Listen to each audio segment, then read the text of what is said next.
She opened the cap to the cup and stuck the thin stick in her cup of junior-sized hot chocolate, stirring the whipped cream on top of the hot liquid. She watched the swirl of cream go round and round in circles.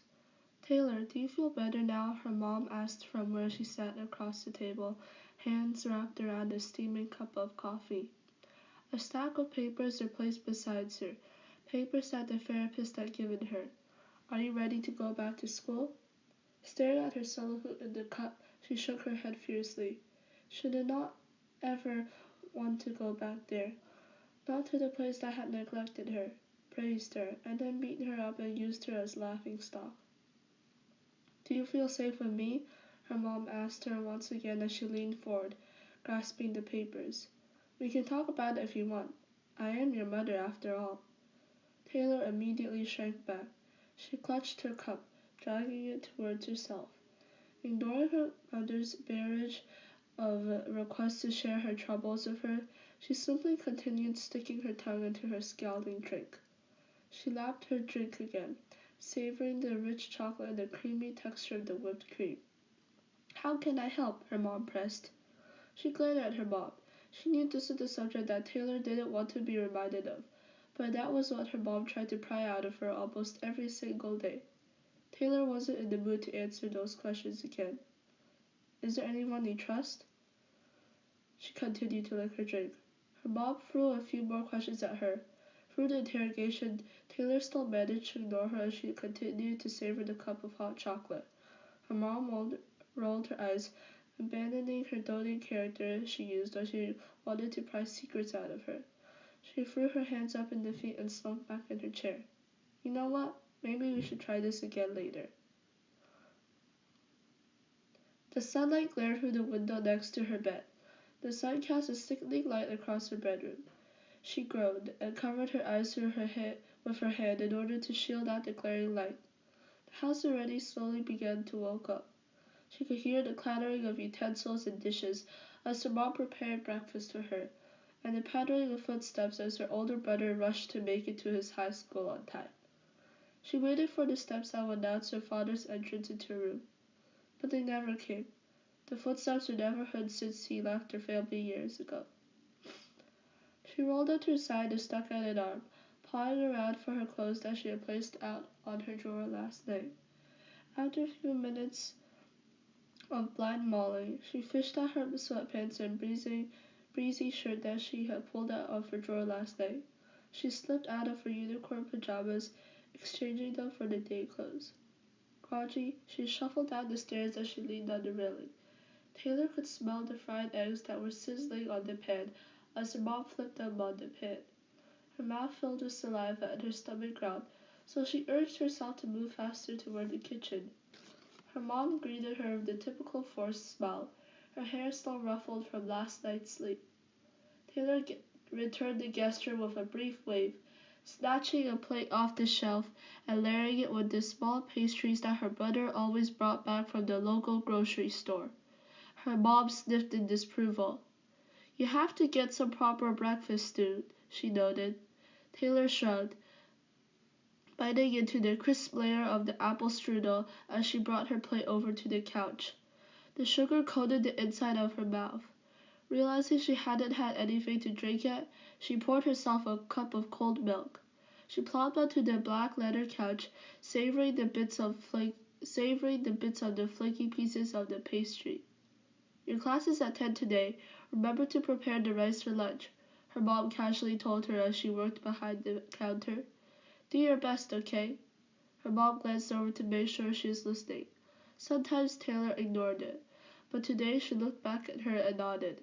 It was the best thing she could do considering the fact that she was a child that no one would ever want to parent. Her mom's smile brightened a little bit. She turned around to grasp her car keys from a hidden drawer, then walked over and gave her a little peck on the forehead.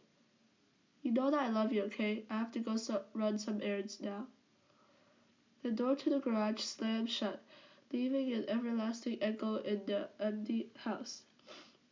Taylor picked herself off the couch, brushing off crumbs from her pants. She walked over to the kitchen sink and soaked the dish with water, then dried it with the towel that rested on top of the rice cooker. Wiping her sugar-coated hands in her sweatpants, she ran across the bottom floor of the house to retrieve her backpack that was resting next to her desk in the home office. She stuffed her phone in, along with her headphones and notebooks for various classes. She jammed some extra snacks on top, whose wrappers crinkled as she shoved them in. She yanked the drawstrings of her bag shut and scurried out the door. Hopping on her white bike, she pedaled out in the quiet neighborhood and onto the main road. She was greeted by a morning rush of traffic, the cars honking at each other noisily. It was still early enough that the sun was rising, casting an ombre of colors across the sky. The wind tossed her hair around. As she pedaled toward the library for her class, she took in the atmosphere in the morning. She spread her arms out and let the wind rush at her. It hurt. Every time she thought of her, it hurt. It hurt so bad she had to conjure all of her patience to keep from screaming out in pain. The pain was like a monster that had carved her inside out, her brains and thoughts and heart just pouring out onto the streets. It was like she was hollow, and she could only see pain. That the world was terror, only terror and hatred. It was like a million pins slamming to her head, as the burning crept over her body. Bitch. She stumbled blindly along the overpass, listening to the rushing water underneath. It was still bright outside, the sun's heat bearing down into her thin cotton shirt. Her hands clutched the handles on the simple white bike, pressing into the rubber padding. Her forehead was burning with thoughts, burning with the hatred and contempt she had for those people. For herself. You don't even deserve anything. Just go die. The pin slammed once more. She clenched her teeth at the flash of pain. So pathetic. You can't even get through this. An invisible force threatened to tug her below. So weak. You know what? I think this is what you deserve. Hot tears streamed out of her eyes. She couldn't take it anymore. She wanted to forget, except every time she was hit with aching guilt. She wanted to leave it all behind, but it seemed like fate didn't want to. She snatched the orange canister of painkillers from its tiny side pocket at the side of her backpack. Its casing had already begun to show signs of abuse after countless points of being shoved into the pockets of her jeans and backpacks. She hastily shoved a handful of the tiny pills, feeling the satisfying crunch of the plastic casing between her teeth. The pain persisted, so she collected more, and more, and more, until it became a dull throb in the back of her head, until she could almost feel nothing, just plain blankness. Until the pain was just a small bug inside her head that she felt like she could hold it in a while longer. Just a little longer. You can't hide from it forever. Accept it. Embrace it. She turned away from the ledge of the bridge. Today wouldn't be the day. There were still people she had to apologize to first. They didn't deserve to become ashes like her. But in fact, there was still a single gold thread that had attached itself to her, that had drew her back from the fierce waves of water. There is still love in this world. At least that's what her naive little mind hoped for. Yet today, she felt like the gold thread never stopped spinning. It was almost lunch when she got home. She fished out her keys and unlocked the door, dumping her backpack on the wooden floor. A few of her binders and textbooks spilled out, but she ignored them, tripping over it to get past the foyer. Her mom would be disappointed. There was the sound of dishes washing in the kitchen, so she knew her mom was home again. She was always home for her, always there to support. She did a crap job and tried to help sometimes, but she was always there. Always. Taylor rushed into the kitchen and bare hugged her mom, who was surprised by her sudden outburst. She didn't say anything. There were no words necessary. Instead, she rubbed the back of Taylor's shirt. I love you, Mom, she whispered as she buried her face into the white cotton of her shirt. You mean the most to me. There was silence except for the quiet dripping of the water from the faucet. Drip, drip, drip. She looked up when she realized her mom had remained silent. Mom. Her mom was wiping her tear-streaked face. A little snot dribbled out of her nose as she dabbed at her eyes. She sniffled, embarrassed, and wiped her nose before giving Taylor a weak smile.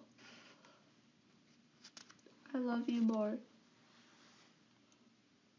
Taylor, you just need to let go. She glared at her brother, who appeared in front of her room out of the blue and made himself home on a beanbag of hers. She's sitting at her desk, completing a few basic physics worksheets that her tutor had given her. He could have sat on anything else in her room, but just not that beanbag. Not the one she had taken 5 hours to stitch together all the extra curtains she could find around the house. A car began driving at 50 miles per hour north, but then slowed down to 10 miles per hour north. It drove for 2 hours. What is the car's acceleration? Her mom must have told her brother of the incident earlier this morning, suspecting that something was going to occur. When he refused to leave despite her unwelcoming glare, she grabbed her largest total pillow she could find off her bed and raised it as a threat to throw it at him. Don't throw that at me, she hissed and chucked it as hard as she could across the room. Totoro's white, feathery stomach smashed into his face as she let out a satisfied smirk. As soon as he snatched the pillow off the floor next to him, she regretted her move.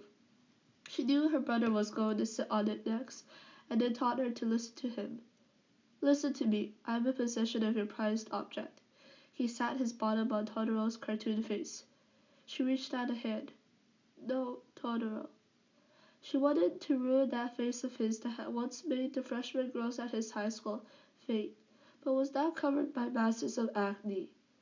But it had already been ruined anyways.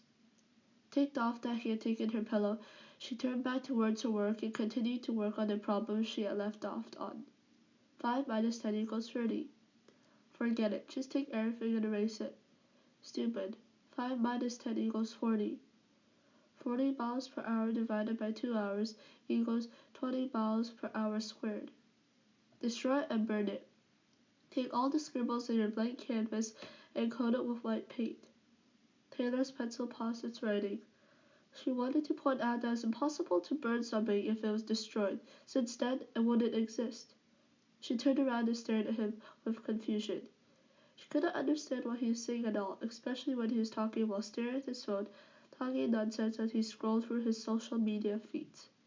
He looked up at her and shoved his phone back into the pocket of his jeans. We should do it now. Now? She finally asked, surprised. It was already relatively dark outside. Their parents would never let them venture this late. Yeah, now. She turned around and stared down at her worksheet. She placed the pencil back on the paper and began drawing angry lines across it. It would take a lot of effort to erase the marks before her class. Yet she still wasn't ready to let go of her memories. They're like an essential part of her, the part that was who someone created their character around. If relinquishing to them was going to help her though, she might as well try. But she wasn't prepared today yet. Just not yet. She turned around and shrugged her shoulders at her brother. Maybe tomorrow, if you give me Totoro back. Each day after that, her brother kept asking her, and she always responded with tomorrow. Tomorrow because today she wasn't ready to relinquish. Today she still wanted to remember, to embrace the joys and sorrows. And she knew tomorrow would always come. She could always just postpone it towards tomorrow. Tomorrow was always there. Over the past few days, she gathered all the objects that reminded Taylor of her. The books, the letters, the Polaroids, the fluffy bowl her mom had made them, the small tea packets that they would steal from various places. Even the letters they wrote to their future selves. I want to be an astronaut when I grow up. I'll be the first one on Mars. You have to be extremely smart and strong. And won't you miss me? Maybe. Giving the album one last glance, she shoved it all into a miscellaneous brown burlap bag that she almost had never used before. She tugged the bag straps over her shoulders, shifting the heavy weight around on her back. Stumbling down the stairs, she ran towards the closet, grabbing her bomber jacket she reserved for cold weather. She ran towards the back of the house, ready to go. You ready? Her brother outstretched a hand to her when she ran at the door to their garage. He's wearing a simple cardigan hoodie and jeans, still composed even when he was at home. She gave him a brief nod and took it. They hopped into his beat-up red pickup truck, the present their parents had awarded him when he had turned 16 and gotten his driver's license. The engine growled, and soon they were off. He adjusted the mirror so their eyes could meet in the reflection. When he finally caught her eyes, he grinned dorkily. Dolphus. She crossed her arms and looked away, out towards the window. To the bridge, then. They drove past the small storefronts that lined the mountain town, past the tiny figures walking alone by the streets lit by dim lampposts, past the rows of green trees that towered above. The speedometer slowly ticked up as her brother accelerated their car onto the deserted highway in the dark of the night. She thought about the fragility of their lives, about how they just kept cycling every day. Life was about waking up every morning. It was about being able to eat fried eggs and apple strudel. It was about enjoying tiny pleasures to the maximum, to impact. It was about forgetting about homework until the last minute and then getting severely scolded by her parents for having bad time management. At least that's what she originally thought. Time is precious. It was about giving love to those who deserved it and avenging those who had harmed her. It was about sacrificing what she had so she could give those who deserved it what they deserved. It was about losing everything she had to others so they could succeed. At least that's what she thought. Until the ones she invested in turned her back on her. Until they became a world of hatred too. But here, her brother announced. The car jolted to a stop, and he parked along one of the empty spaces that were typically hoarded by adventurous tourists that dared to come into these outskirts of human civilization. She yanked open the door to the car, dragging her backpack along. The night outside greeted her with a gush of cold, chilly air. The crickets outside chirped in unison, their voices echoing into the dark night. Her brother passed her a pen and a folded piece of paper. She grabbed it from him, hastily smoothing out the crisp sheet on the sidewalk. She uncapped the pen and hovered over the piece of paper. There was so much going on in her mind, yet she had nothing to write. Dear Caitlin, she began with. At first there remained a dull pounding in her head, the recollection of memories, the summoning, the kindling to the fire that would bring the whole city down. I hate you. I hate you. I hate you. The barrage of hate poured out of her, allowing her relief and anger. Her pen hurriedly scratched across the paper as she felt her feelings finally unleashed. Did you know, despite that you were hurt, you weren't supposed to hurt others? The pencil drew harsh black lines across the clean sheet. I won't be dragged down by your darkness. The voices inside of her head screamed louder. They clawed like fire at her thoughts, trying to yank her back into their own depths of darkness. She grimaced, yet persisted. I'm still my own person. You gave me so much, yet you took as well. She paused to look at her brother. His hands were in his pockets as he absently stared down at his white tennis shoes. I decided. This ends now. Taylor folded the tiny piece of paper over and over, and then pressed a small slip together with her palms. She placed it into the pocket of her sweatpants and unhooked her backpack from her shoulders. Her brother gave her a brief glance. Okay. First went in the journals. The white pages that had been scribbled over by blank ink briefly sputtered out in the air before they were consumed by the flashing white waves. And in an instant, a few of her memories were gone. It felt so refreshing, like half her soul had drowned with the pages, yet another half had just been reborn. She tossed in the photos next. They were the ones I had taken while going on a roller coaster. She remembered that it was her first time, and Caitlin had dared her to. Come on, it's not a big deal anyways. Everyone already did it. Come on. Gosh, can you stop being a pathetic wimp? She loosened her grip on the thin slips of paper. They fluttered briefly, catching on the rush of the wind as they floated down like thin leaves. The large waves crushed the paper down. She stared at the river. Her insides burned as she watched her memories slowly disappear. They would disappear like the embers that floated in the sky during a fire. They drifted away like the leaves that floated down a tranquil river before crashing down a mighty waterfall. She felt her anger rise, felt the need to forget about the bad memories, and then the rest went in. The backpack, the letters, the album. She relinquished it all to the waves. Behind her, a warm hand squeezed her shoulder. She turned around and stared blankly at her brother, who was smiling wickedly. She felt numbed, like all the negative emotions had just been leached out of her. Do you feel better? Do you? The chains that bound her to the darkness shattered. Finally, the shadow that was hidden inside stepped out, and broke the glass soul that bared the future from the past into a million shards. I feel infinite.